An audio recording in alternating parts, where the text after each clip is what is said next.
In this video, we'll be looking at how to draw accurate circuit diagrams. Now, before we can get started with this, we need to actually be able to recognize all of the different circuit symbols.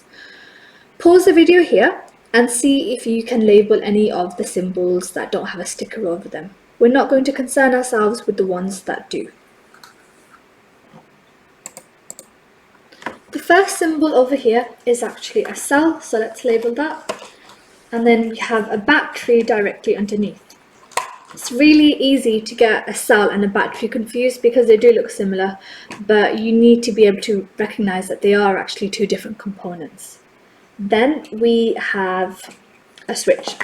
There's two options for the switch. We either have an open one or a closed one. The one that's opened is the one that has a small little gap in the middle. That's the open switch. And then we have the closed one underneath. We have an ammeter over here, a voltmeter over here. We have got a resistor over here. And finally, our variable resistor here. Now, you need to be able to understand what the functions of these circuit symbols are as well. Firstly, a cell or a battery, they both do pretty much the same thing. They're there to push current around the circuit. A switch can either allow current to flow through or it can stop current from flowing, and it depends on whether it's open or whether it's closed. So an open one will allow current to pass through, and then a closed one will stop the current. Ammeter and voltmeter, they both have similar functions in the sense of they're used to measure something. An ammeter is actually used to measure current, and current is measured in amps, hence ammeter. Voltmeter is used to measure voltage, therefore we've got voltmeter because voltage is measured in volts. We've got a resistor over here which actually limits the flow of electrons in a circuit, and we have a variable resistor here which can actually change the current if we alter this. Well done if you got any of those correct. There is one more circuit symbol that you need to be familiar with, and that is the bulb.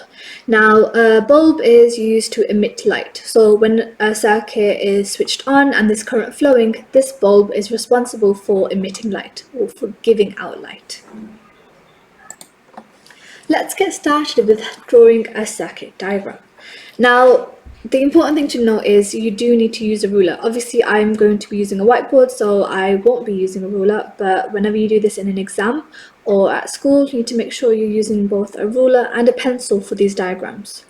So we're going to draw a really simple circuit diagram. We'll start off with a bulb at the top over here, and I'm also going to have a cell in there. So I'll just draw that at the bottom. I need to connect this circuit somehow, and the way that I connect it is using wires, and these wires must be drawn in straight lines.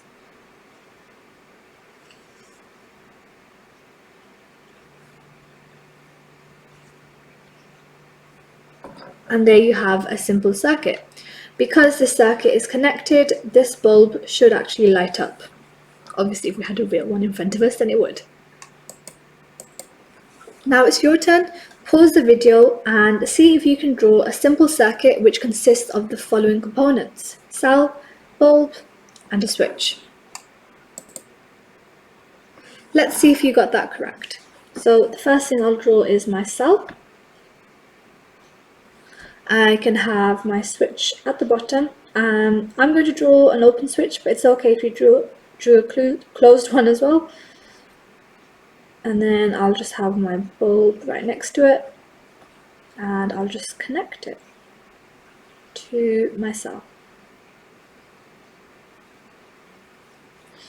If you got something that looks like this, then well done. That's exactly what we were looking for. It's important to note that not every circuit component or circuit symbol can be connected in series. Some have to be connected in parallel. I'll go into what I mean by that in a second. So, for example, we have an ammeter over here and it's connected on one loop. So everything's connected on one loop. Yeah. Now, if I wanted to connect a voltmeter, I could not simply just put my voltmeter here, because that is incorrect and you would not get that correct in an exam. So there is a particular way that I need to connect my voltmeter, and that is in parallel. So the way that I can do it is by drawing another loop, a separate loop underneath my bulb, and drawing my voltmeter here.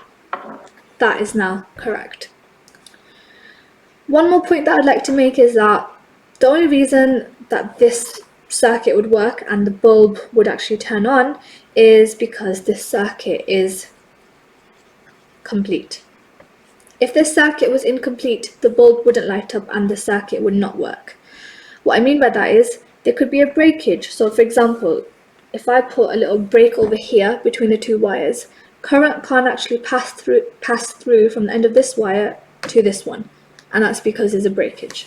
Doesn't necessarily have to have anything to do with the wires.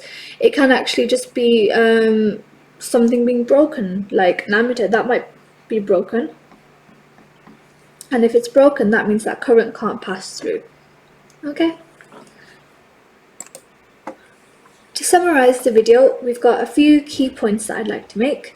So the first thing is that it's really important that you actually familiarize yourself with the circuit symbols. You can't draw accurate circuit diagrams if the symbols are incorrect. So that's really important. Next, you need to remember to always use a ruler and a pencil when you're drawing these diagrams, especially straight lines for the wires. Another thing to note is that voltmeters have to be connected in parallel, so they must be on a separate loop to the rest of the circuit. Breaks in a circuit, so breaks could be to do with the wires, it could be to do with the components. Any breakage is going to lead to an incomplete circuit, and that will stop the current from flowing. I hope that video has been useful for you.